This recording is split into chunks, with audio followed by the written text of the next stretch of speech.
성도 여러분 안녕하십니까? 이렇게 우리 성도님들을 이 안식일에 뵙게 되니 너무 감사하고 좋습니다. 여러분들도 그러신가요? 특별히 인터넷상으로 함께 예배드리는 모든 성도님들과 또 여러 교우님들에게도 하나님의 놀랍고 아름다운 축복이 함께 하시는 귀한 시간이 되시기를 간절히 바랍니다. 이렇게 모인다는 것이 얼마나 행복하고 즐거운 일인가를 우리는 떨어져 지내면서 아주 절실하게 느꼈고 또 그러면서 하나님께 드리는 예배의 소중함을 다시 한번 느끼게 되는, 그래서 잃어버림을 통하여 더욱더 소중한 것을 깨닫는 시간이 되었습니다. 하나님의 크신 은혜 가운데에서 성도님들 모든 가정에 축복과 은혜가 넘치시기를 주의 이름으로 축원합니다. 저는 오늘 여러분들과 함께 바울의 생활신조라는 제목으로 고린도후서 7장 2절의 구절을 가지고 함께 은혜를 나누도록 하겠습니다. 먼저 그리스의 작가 니코스 카잔차키스의 이야기 가운데 등장하는 한 이야기를 좀 들려드리겠습니다. 어떤 젊은이가 그리스 바다 앞에 떠 있는 작은 외딴 섬에 홀로 사는 수도사를 찾아갔습니다. 높은 바위에 있는 작은 방에서 홀로 기도하며 예생을 보내는 수도사에게 젊은이가 자기의 궁금증을 질문을 했습니다. 수도사님, 요즘도 악마와 씨름하고 계십니까? 그러자 수도사는 이런 대답을 합니다. 나도 늙고 내 안에 악마도 늙어서 더 이상 씨름은 하지 않습니다. 대신에 요즘은 하나님과 씨름합니다. 이 의외의 대답에 놀란 젊은이가 다시 물었습니다. 아니, 하나님과 씨름하신다고요? 그럼 하나님과 씨름해서 이기기를 바라십니까? 그러자 수도승이 조용하게 이렇게 대답을 합니다. 아니요, 내가 하나님께 지게 되기를 기도합니다. 이 이야기를 통해서 저는 여러분들에게 우리는 어떤 기도를 하나님께 하고 있는지 한번 생각해 보기를 권하고 싶습니다. 하나님을 믿노라고 하고 또 맡긴다고 하고 하나님께서 주시는 것이 최고고 또 최선이라고 말은 하지만 정작 우리의 기도는 하나님께 대들고 하나님을 설득하고 또 하나님께 반하는 그런 기도의 모습을 하고 있는 나를 발견하지는 않으십니까? 그래서 한번 이렇게 질문을 해보죠. 하나님을 이기려고 드는 나는 과연 누구입니까? 이런 질문을 한번 해볼 필요가 있습니다. 오래전에 삼육대학의 어떤 교수님의 신앙적 교훈의 이야기가 조금 떠오릅니다. 삼육대학에 가면 기도의 동산이라고 하는 오야뽕 기도의 동산에서 이렇게 교수님이 매일 새벽마다 지나가다 보면 새벽마다 기도하면서 부르짖는 이들의 기도 속에 많은 울부짖는 기도 속에 이런 내용이 있다고 합니다. 하나님, 당신의 뜻을 보여주십시오라고 하는 기도를 새벽마다 울부짖으며 한다는 것입니다. 그래서 어느 날 이런 생각이 들었다는 것입니다. 아니, 저렇게 새벽마다 보여달라고 부르짖는 이유가 정말 하나님이 보여주지 않아서가 아니라 정작 하나님이 보여주시는 길은 나와 있는데 내 뜻과 달라서 아니면 내가 하고 싶은 일과 달라서 하나님을 설득하는 집요한 기도는 아닐까라고 생각해 봅니다라고 말을 한 것입니다. 가슴에 와닿고 또 때로는 마음에 찔리는 말이기도 합니다.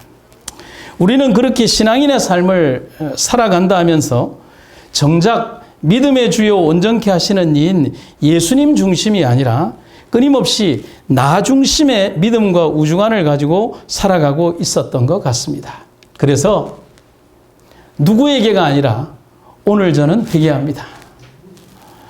회개하고 살기에도 부끄러운 삶의 족적이지만은 그래도 하나님은 우리에게 기회를 주십니다. 오늘 그래서 바울의 삶과 생애를 아주 조금만 조명해 보고자 합니다. 그가 살고 선택한 삶의 방식과 생활의 신조가 나와 얼마나 큰 괴리가 있는지를 보면서 믿음의 방향에 대한 궤도 수정을 한번 해보고자 합니다. 오늘 본문 고린도후서 7장은 바울이 자신을 포함한 동료들을 따뜻하게 대하는 고린도인들에게 기쁨으로 감사함을 전하며 쓴 글이 바로 고린도후서입니다. 그런데 3절에 있는 표현처럼 정죄하기 위함이나 경고를 위한 말이 아니라 바울 자신을 포함해서 그들도 그리고 오늘의 우리들도 이러한 믿음의 생활과 원칙 가운데에서 살아가자는 당부와 요청을 하고 있는 것이 3절의 내용입니다. 그리고 믿음의 공동체 안에서 함께 살아갈 것을 강력히 권면하고 있습니다. 1800년 전에 말한 바울의 권면처럼 우리도 이러한 생활의 감동이 있기를 간절히 바랍니다. 우리들의 모습 역시도 누구에게도 부끄럽지 않은 감동과 즐거움이 넘치는 삶을 우리가 함께 살아가기를 간절히 바랍니다. 바울의 생활 신조 첫 번째는 그는 아무에게도 불의를 행하지 않았다라고 말하고 있습니다. 세번역 성경에는 불의라는 단어를 부당한 일로 번역을 했고, 현대인 번역에서는 나쁜 짓이라고 했고요. 그리고 쉬운 말 번역에서는 잘못이라는 말로 번역을 하고 있습니다. 바울이 말하는 이 불의에 대한 의미는 상당히 광범위한 뜻을 포함을 하고 있습니다. 몇 가지를 생각을 해보면, 첫 번째, 신앙인이 하나님의 계명과 믿음을 지켜야 함에도 올바로 지키지 않는 것을 불의라고 할 수 있습니다. 두 번째는 성경에서는 상인이 정직한 저울을 사용하지 않는 것을 불의에 포함시키고 있습니다. 레위기 19장 35절에 있는 내용입니다. 그리고 세 번째는 권력이나 재력을 가진 자가 자신의 아래에 있는 사람들에게 긍휼과 사랑이 없이 대하는 것도 불의라 일컫고 있습니다. 그래서 바울은 어떤 때라도 권력의 아첨의 말이나 재물과 명예에 탐심을 품지 않았다라고 말하고 있습니다. 그래서 바울은 그의 글에서 진실함과 성실함이 없는 생애를 불의 혹은 불리한 삶이라고 말해주고 있습니다. 상당히 이 범위가 넓고 또 우리들에게 피부적으로 와닿고 있습니다. 그런 신앙의 신조와 관점에서 바울은 항상 옳고 항상 거룩하며 흠없는 행동을 하나님 앞에서 자신하고 있습니다. 형제들이여, 우리가 여러분과 함께 있을 때 얼마나 힘든 수고와 고초를 겪었는지 여러분은 기억하고 있을 것입니다. 우리가 여러분에게 하나님의 복음을 전할 때 어느 누구에게도 폐를 끼치거나 짐을 지우지 않게 하기 위해 밤낮으로 땀 흘리며 일했습니다. 또 우리가 믿음의 형제들인 여러분 앞에서 얼마나 경건하고 의롭고 흠없이 처신했는지는 여러분이 증인이고 하나님도 증언하실 것입니다. 여러분, 바울의 이러한 고백은 한없이 부럽습니다. 하지만 그 반면에 동시에 우리를 한없이 부끄럽게 만드는 바울의 간증이기도 합니다.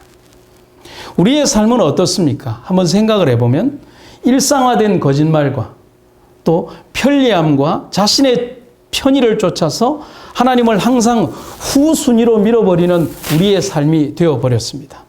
여러분과 우리의 삶에서 하나님이 항상 첫 번째입니까? 하나님이 항상 최고입니까?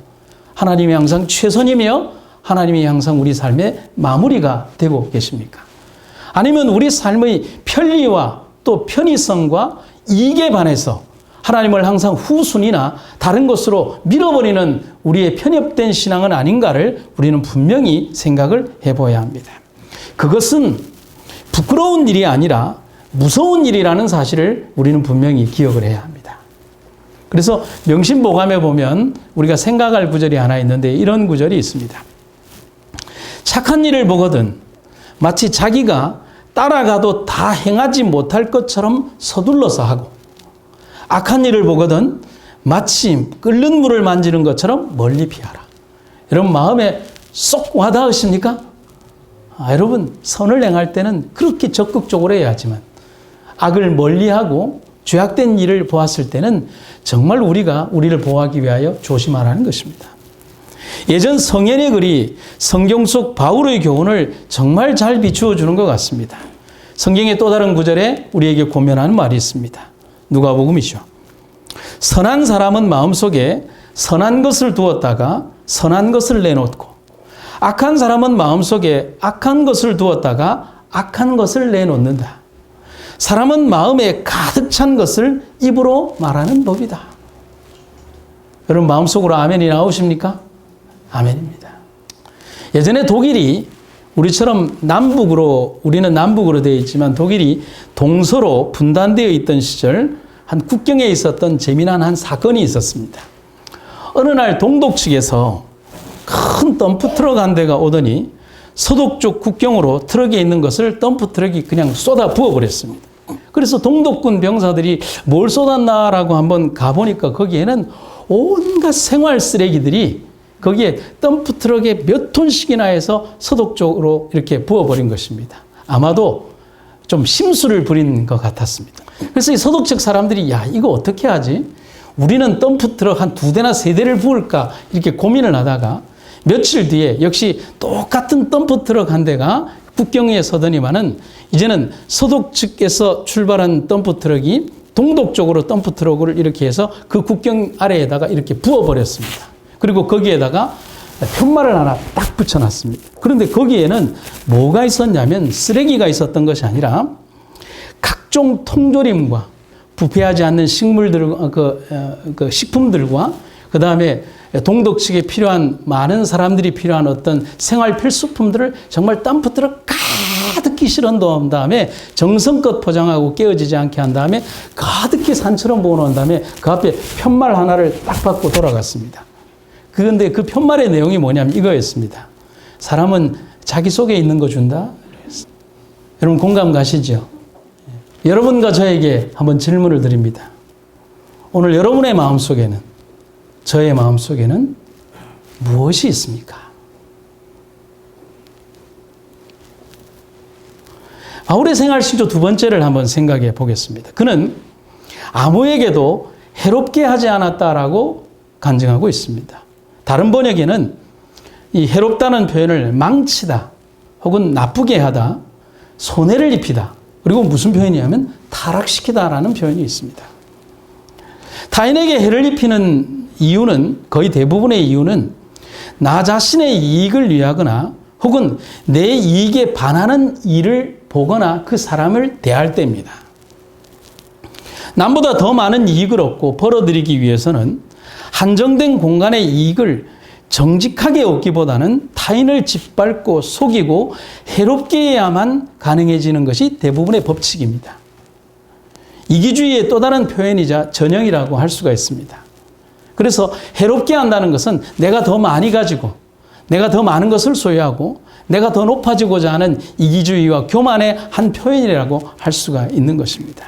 그래서 아일랜드의 작가인 오스카 와일드는 이기주의에 대해서 뭐라고 얘기를 하냐면 이렇게 얘기를 합니다. 이기주의란 내가 원하는 대로 사는 것이 아니라 타인에게 내가 원하는 방식으로 살라고 요구하는 것이다 라고 말하고 있습니다. 이런 이기주의 형태가 여러분 꼭 악인에게만 나타나는 것은 아닙니다. 꼭 범죄자에게만 나타나거나 놀부 같은 그런 사람에게만 나타나는 것이 아니라는 데 문제가 있습니다. 여러분 이런 형태의 이기주의와 나쁜 행동, 해롭게 하는 행동은 슬프게도 보편적인 사람들, 그리고 일반적인 사람들, 그리고 심지어는 교회 안에서 성도들과의 관계 속에서, 그리고 때로는 바울처럼 고상하고 아름다운 일을 한다는, 신앙을 한다는 사람들 가운데에서도 나타날 수 있고 더 많이 나타나고 있음을 볼 수가 있습니다. 그래서 여러분 이렇게 말씀드릴 수 있습니다. 목적이 아무리 선해도 다른 사람에게 피해를 주고 손해를 끼치는 나쁜 방식을 쓰거나 선택하지 말라고 경고해 주고 있습니다. 뭐가 아무리 선해도요? 목적이 아무리 선해도. 그래서 바울의 생애를 보면 그걸 이해할 수가 있습니다. 바울은 험하고 어려운 선교의 일정을 감당을 하면서도 고린도 교회 성도들에게 폐를 끼치는 일을 하지 않았습니다. 여러분 바울의 일은 공적인 일이었습니다. 거룩한 일이었고요. 선교사에게 일이었습니다. 그러나 그것을 담보로 해서 성도들에게 어떤 폐를 끼치는 일을 절대로 하지 않았습니다. 실제로 바울의 생애를 살펴보면 그는 궁핍한 중에서도 자기 선교 사역을 성도들에게 부담을 끼치는 무기로 사용하지 않았고 추호도 자신의 이익을 먼저 생각하지 않은 삶을 살았습니다. 그런 자신의 의지가 담긴 말이 오늘 사용된 본문에 등장하는 해롭게 하지 않았다라는 표현 속에 담겨 있습니다. 그의 간증을 좀 한번 같이 읽어보도록 하겠습니다. 고린도후서 11장 9절인데요.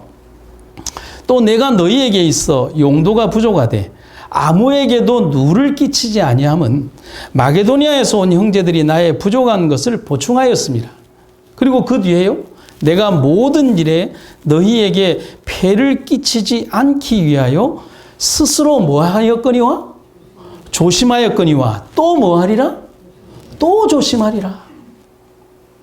바울의 진실한 마음이 마지막 이 문장에 절실하게 등장을 하고 있습니다. 이뿐만 아니라 바울은 고린도에 머물면서 스스로 장막을 만드는 일을 합니다. 영어식 표현을 보면 텐트 메이커라고 합니다. 그리고 장막을 만들면서 선교비를 충당을 했습니다. 몇 구절이지만 좀 성경을 읽어보겠습니다. 그 후 바울은 아테네를 떠나 고린도로 갔다. 거기서 그는 본도에서 태어난 유대인 아굴라를 만났는데 그는 글라우디오 황제가 모든 유대인들에게 로마에서 떠나라고 명령했기 때문에 최근에 그의 아내 브리스길라와 함께 이탈리아에서 온 사람이었다. 바울은 그들의 직업이 자기처럼 천막을 만드는 일이었으므로 그들과 함께 머물면서 일했다. 바울은 안식일마다 회당에서 토론하며 유대인들과 그리스 사람들을 설득시키려고 하였다. 안식일에는 거룩한 일을 했다는 것입니다. 바울은 여기에서 그치지 않습니다. 그는 가난과 궁핍과 이러한 재정적 어려움과 고난을 통해서 슬픔과 좌절에 빠졌다는 것이 아니라 더 많은 교훈을 배웠다라고 오히려 즐거워하고 있습니다. 오히려 바울은 이런 궁핍한 삶을 통해서 믿음을 지키는 일체의 비결을 배웠다라고 말하고 있습니다. 가난하게 사는 법도 알고 부유하게 사는 법도 알았다. 그러면서 바울은 그렇게 간증하고 있습니다. 즉 바울은 자신이 가진 불리한 조건들과 어려움들을 자신을 변호하는 데 사용하거나 그것을 이용해서 인간적인 방법을 선택하거나 남을 속이는 적당한 도구로 합리화하지 않았다는 사실입니다. 그가 선택한 것은 자신에게 주어진 불편하고 어렵고 힘든 과정과 삶을 통해서 더욱더 겸손함으로 자신을 낮추고 다듬는 데 사용했고 더 정직한 생애를 살아감으로 어려움을 극복했다는 것입니다. 여러분, 이 모습이 바울의 진짜 멋있는 삶이자 선택이라고 할 수가 있습니다. 오늘 우리는 조금만 의로운 일을 해도 스스로 그 입을 가만두지 못합니다. 자신의 조그만 선행에 대해서도 그걸 통하여 무언가 상당한 반대급부를 얻으려고 합니다. 교회 안이든 교회 밖이든 하나님께서 이루신 사역에 그저 자신의 이름과 우리의 생애를 도구로 사용한 것에 대하여 자신이 하나님의 능력을 다 행한 것처럼 생각하며 많은 사람들에게 부담과 다른 것들을 지우며 그렇게 살아가고자 하는 인간적 오만이 우리들의 삶 속에 있습니다. 바울은 그렇게 하지 않았습니다. 가난과 궁핍과 어려움과 외로움과 고통을 지니며 살았지만 오히려 그것을 통하여 그리스도의 더 낮아짐을 배우며 살았다라고 말을 해주고 있습니다. 오늘 우리가 바울을 배워야 하는 이유가 거기에 있습니다. 한번 생각을 해볼까요? 배신당하고 억울하게 애굽으로 팔려갔던 요셉이 유혹을 받아들이고 조금 더 빨리 출세의 길을 선택할 수 있었습니다.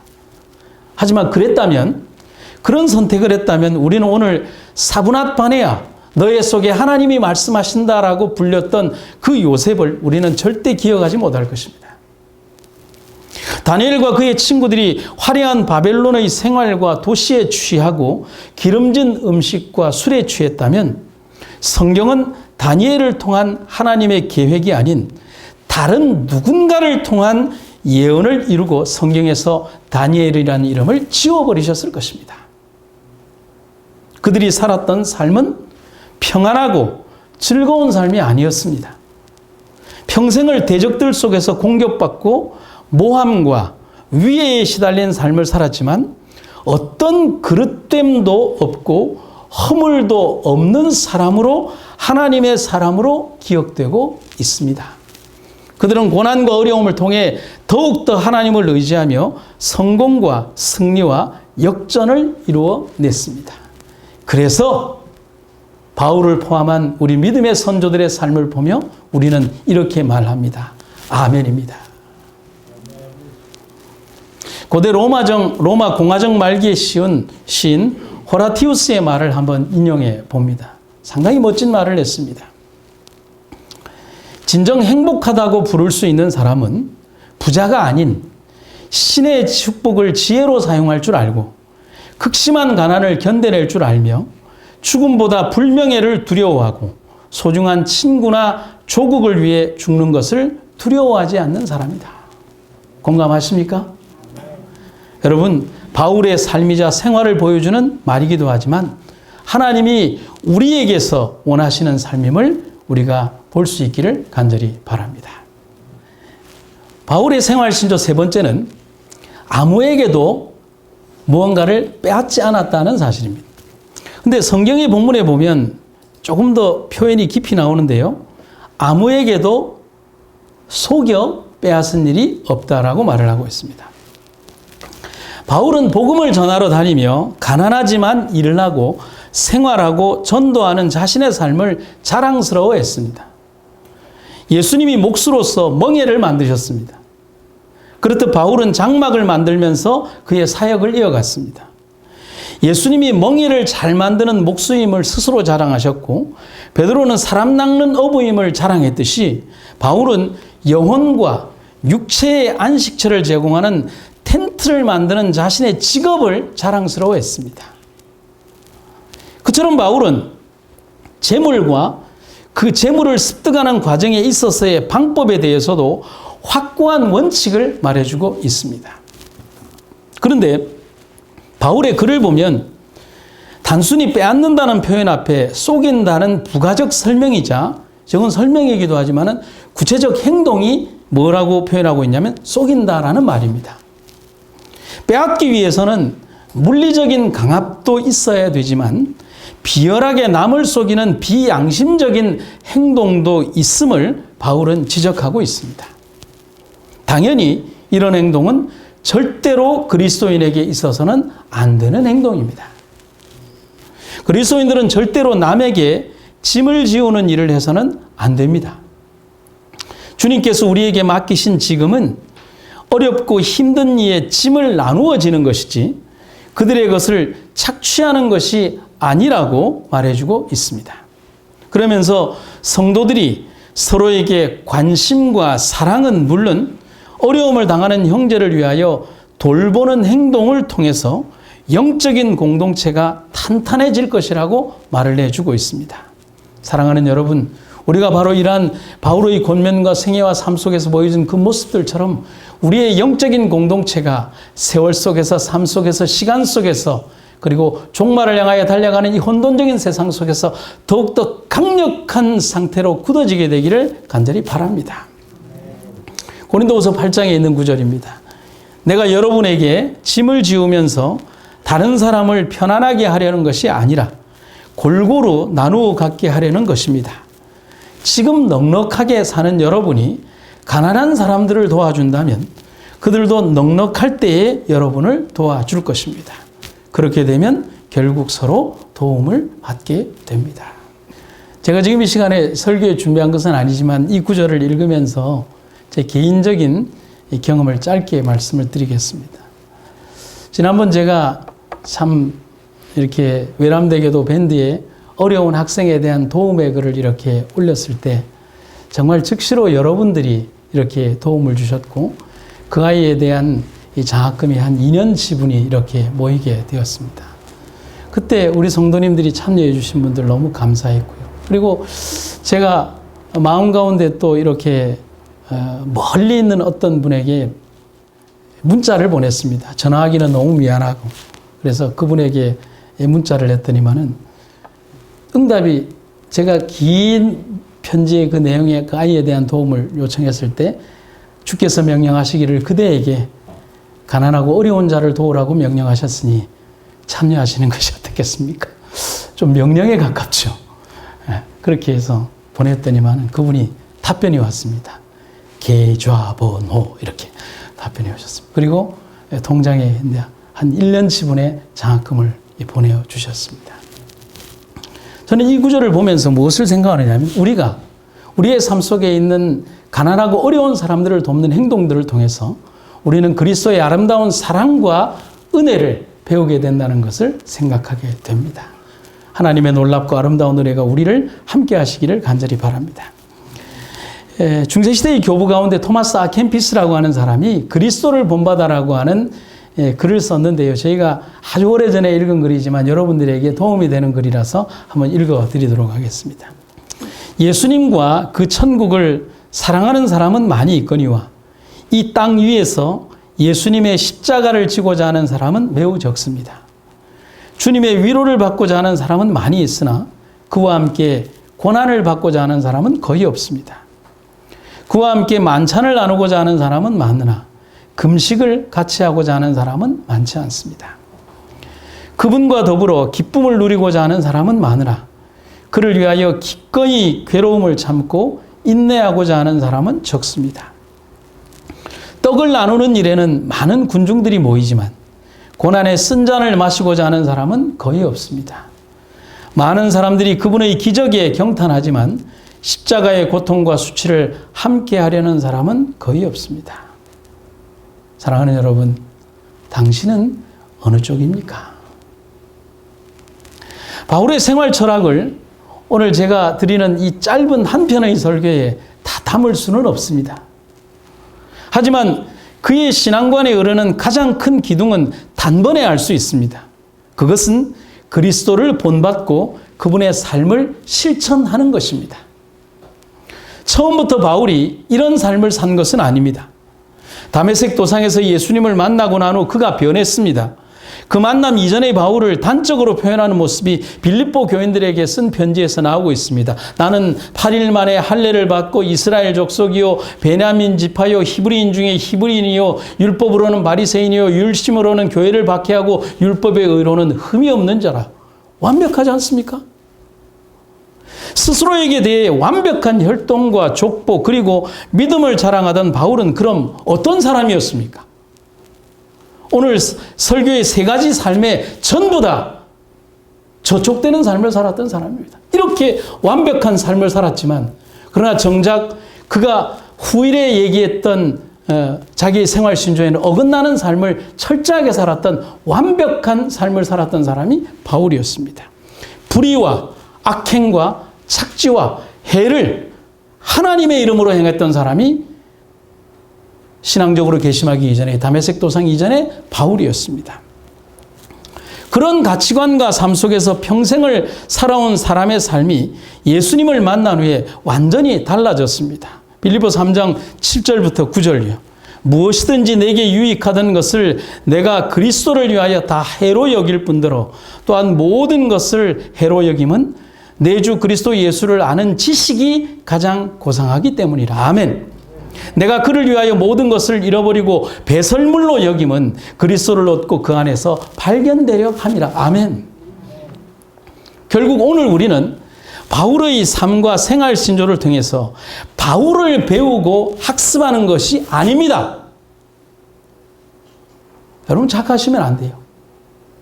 바울을 배우고 학습하는 것이 아니라 이런 바울을 이렇게 변화시킨 그리스도를 배우고 예수를 닮은 사람으로 변화되기 위하여 우리는 연습하는 것입니다. 죄인의 유일한 소망이신 그분을 높이라. 그대들 모두 그분을 배우라. 바울의 삶은 오래 묵어갈수록 깊은 맛이 나는 한국의 전통적인 장마처럼 예수 안에 살아가며 더 깊은 빛과 맛을 냈습니다. 여러분, 우리네 삶도 그랬으면 좋겠습니다. 세월 속에서 더욱더 깊이 묻어나는 예수의 진한 냄새가 나는 사람들. 그런 그리스도인이 여러분 되기를 간절히 바랍니다. 나는 사라지고 예수님만 남는 그런 삶을 살아갑시다. 아니, 그렇게 결심해 봅니다. 테레사 수녀가 많은 기도문을 남겼는데 오늘 저의 새벽 시간에 제 마음속에 쿵 가슴을 치는 테레사 수녀의 기도문이 있었습니다. 함께 읽어보겠습니다.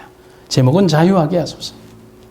오 사랑의 주님, 존경받으려는 욕망으로부터, 사랑받으려는 욕망으로부터, 칭찬받으려는 욕망으로부터, 명예로워지려는 욕망으로부터, 찬양받으려는 욕망으로부터, 선택받으려는 욕망으로부터, 인기를 끌려는 욕망으로부터, 모멸받는 두려움으로부터, 경멸받는 두려움으로부터, 질책받는 두려움으로부터, 비난당하는 두려움으로부터, 잊혀지는 두려움으로부터, 오류를 범하는 두려움으로부터, 우스꽝스러워지려는 두려움으로부터, 의심받는 두려움으로부터 자유하게 하소서.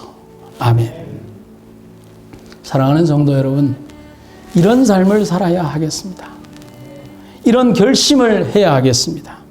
끊임없는 욕심과 탐욕, 교만으로부터 벗어나 주님만 바라보는 삶을 살아가는 우리가 되기를 간절히 바랍니다.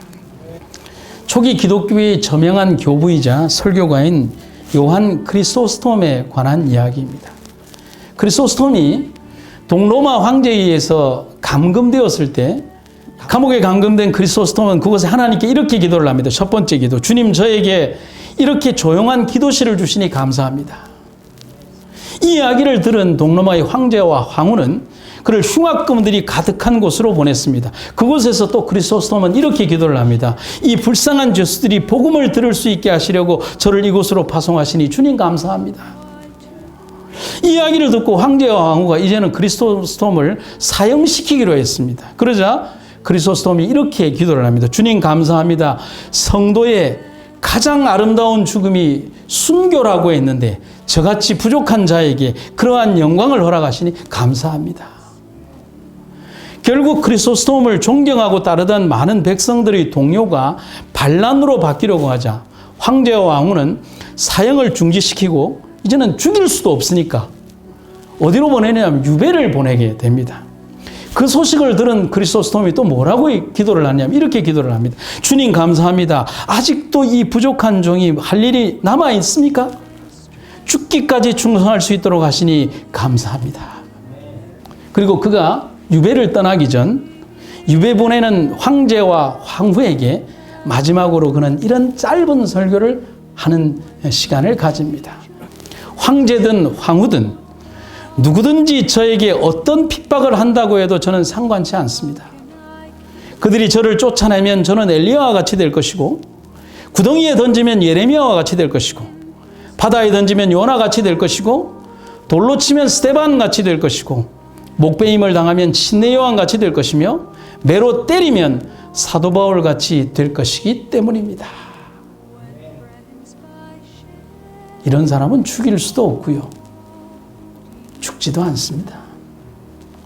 150cm도 되지 않는 작은 체구의 크리소스톰은 작은 체형의 사람이었지만 믿음은 세계를 끄안을 수 있는 그런 거인이었습니다.